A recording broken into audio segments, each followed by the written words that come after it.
Hey, my lovelies. Let's be honest. The hardest moments aren't when we fail, but when we've done everything right and life still feels completely out of control. This is when the inner critic screams, "You should have controlled it. You should have done better. Now look at you. You're failing again." We treat ourselves like machines that should be operating correctly during a storm, and this is a toxic contract.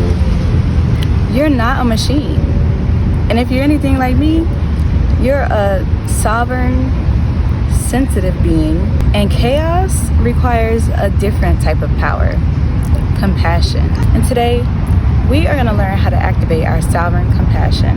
We are switching from the energy of fighting to the energy of receiving. I'll share with you the 3 clear practical steps that I've used to anchor my peace when the world seems to get way too chaotic. So if you're interested in learning how I handle things like that, stick around.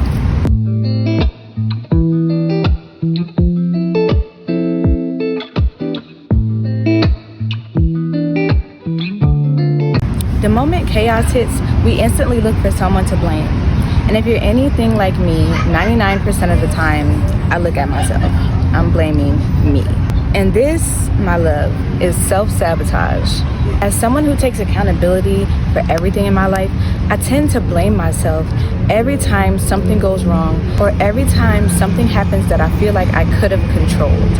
I've also learned that taking accountability so frequently also causes for me to have to spend a lot of time being compassionate towards myself and immediately forgiving myself right after. When you feel the tightness of shame or blame, your first act is to stop and observe yourself. Literally, put your hand over your heart and say, "I see that this is hard. I appreciate my effort." My lovelies, you are not a failure for feeling pain. You are a human being having a human reaction. Your job is not to fix the world.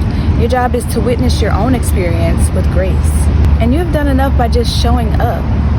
This action shifts your energy from being a victim of the situation to witnessing your own integrity. When I feel out of control, my natural instinct is to fix the problem, to work hard, to work through the resistance. If you resonate with that, trust me, this only drains you emotionally.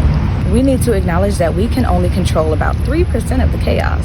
So what we can do is identify one tiny action we can take to honor our body or our peace. For example, I can't control anyone else's reaction, but I can control how many deep breaths I take right now in this moment to relax my nervous system.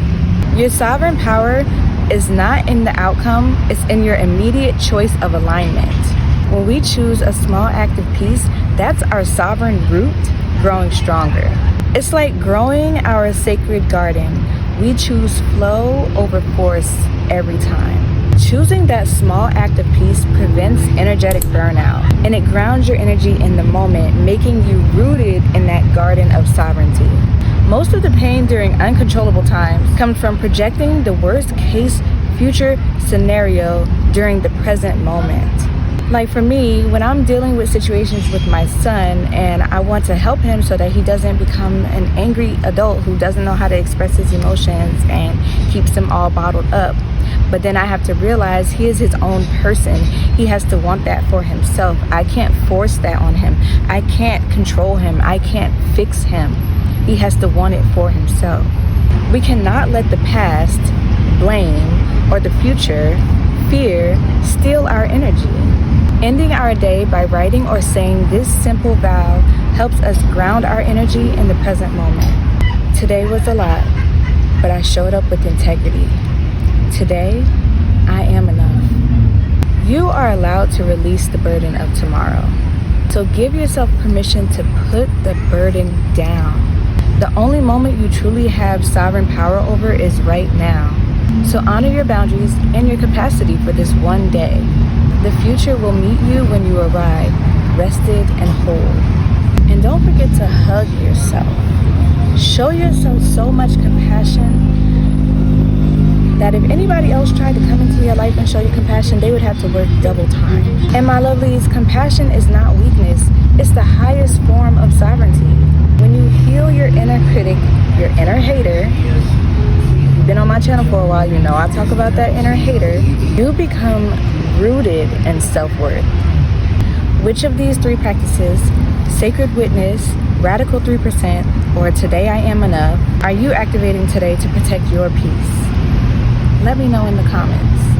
And if you're ready to cultivate that sovereign root that protects your worth, grab my full guide, the Healing the Mind workbook, where we learn to stop overthinking and start moving. We declare our non-negotiable worth by setting boundaries, master self-doubt by taking action, and so much more. If you want the guide, it's in the description below. And my lovelies, remember, you are worthy. You don't need anyone to tell you. You are worthy and you are enough just as you are, just because you simply exist, just because you are uniquely you. There is no one else like you, and you deserve everything you want. You deserve to be that sovereign being, okay? I love you, I see you, and I'm here with you. We are on this journey together. If you have any questions, don't hesitate to hit me up on any of my platforms. They'll be linked in the description below. And as always, thank you so much for watching and being here with me. I will see y'all in the next one. Bye.